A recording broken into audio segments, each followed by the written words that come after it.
NMMS scholarship NTSC यामध्ये हमखास विचारले जाणारे प्रश्न आहेत बघा. पहिला प्रश्न आपण निवडूयात. हा संख्या पिरामिड आहे बघा. कसा सोडवायचा हा? पहिला जो अंकगट आहे तो कसा आहे बघा. 28 29 44 30. 28 29 44 30 बघा कुठे आहे? 28 29 44 30 अशा प्रकारचा चौकोन तयार झाला या ठिकाणी. त्यानंतर त्याच्या पुढे संबंधातला अंकगट कोणता आहे? 26 31 42 32. 26 31 42 32. 26 31 42 आणि 32 अशा प्रकारचा चौकोन या ठिकाणी तयार झालाय. साधर्म्य लक्षात घ्या. इथे काय पुन्हा 24 33 40 34. 24 33 40 आणि 34. मग अशाच प्रकारे बघा इथे काय केलंय? इथे मध्ये एकही अंक सोडलेला नाहीये. मग 22 35 38 36 याचं उत्तर असायला पाहिजे बघा. 22 35 38 36. 22 35 38 36 करेक्ट. पर्याय क्रमांक 1 हे याचं उत्तर आहे. अशा पद्धतीने आपण पटकन हा प्रश्न सोडवू शकतो. दुसरा बघा 6 8 5 9 4. 6 8 5 9 4 अशा प्रकारे डब्ल्यू आकाराचा डब्ल्यू शेप तयार होतोय. मग इथे काय दिले पुढे? 8 13 9 12 10. 8 13 9 12 10. 8 13 9 12 10. त्याच्या खाली इकडून लागून डब्ल्यू तयार झालाय. मग पुढे बघा 13 19 12 20 11. 13 19 12 20 11. 13 19 12 20 11 याच्या खाली बघा इथूनच लागून हा तयार होईल बघा डब्ल्यू.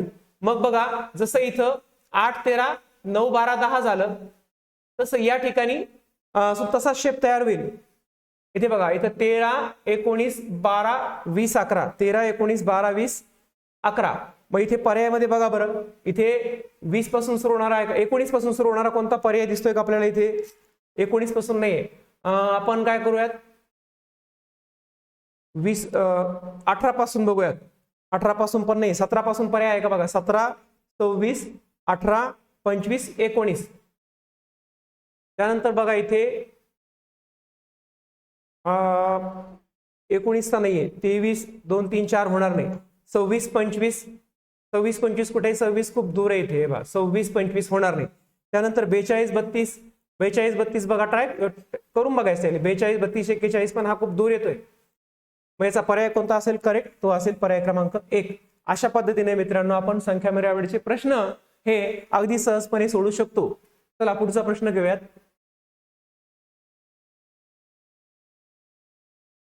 पुढील प्रश्नातील पहिल्या 2 मांडणीतील गणिती क्रियांचा अभ्यास करा आणि प्रश्नचिन्हाच्या जागी काय येईल पर्याय तो निवडा. बघा या ठिकाणी काय करायचे? सिंपल आहे बघा. थोडा जर विचार केला आपण इथे 7चा वर्ग होतो 49. 49 मध्ये 4च मिळवा आहे या बाजूचे किती होतील? 53. 9चा वर्ग होतो 81. 81 मध्ये 6च मिळवा होतील 87. तसं या ठिकाणी 7चा वर्ग 49. 49 मध्ये हा 1 मिळवला तर येईल 50. पर्याय क्रमांक 2 याचं उत्तर आहे. चला पुढचा प्रश्न. इथे खाली काही आकृती दिली आहे आणि वेगवेगळ्या शेप दिल्या आहेत. आता हा काय? हा चौरस आहे. त्यानंतर आयत आहे. त्यानंतर इथे त्रिकोण आणि वर्तुळ आहे. मात्र वर्तुळ हे काय आहे? चौरस काय आहे? चित्रकला. चित्रकलाचा जे अभ्यास करतात ते चौरसात दाखवले. वर्तुळ हे गायकांचे निर्देशक आहे म्हणजे गायक वर्तुळ.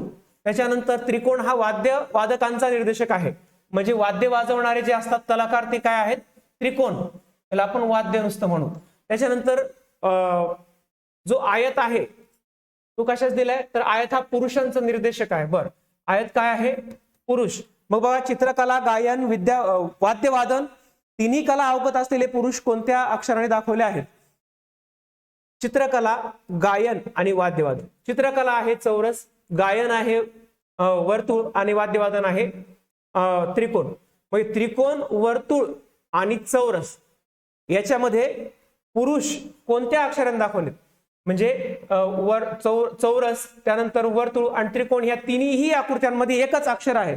तिन्ही आकृत्यांमध्ये आहे ते आपण जर बघितलं या ठिकाणी तर तीनही आकृत्यांमध्ये हे आय दिसतंय या ठिकाणी. सॉरी तीनही आकृत्यांमध्ये आपल्याला जी दिसेल. कोणतं आहे? जी. जी त्याचं करेक्ट उत्तर असेल. बघा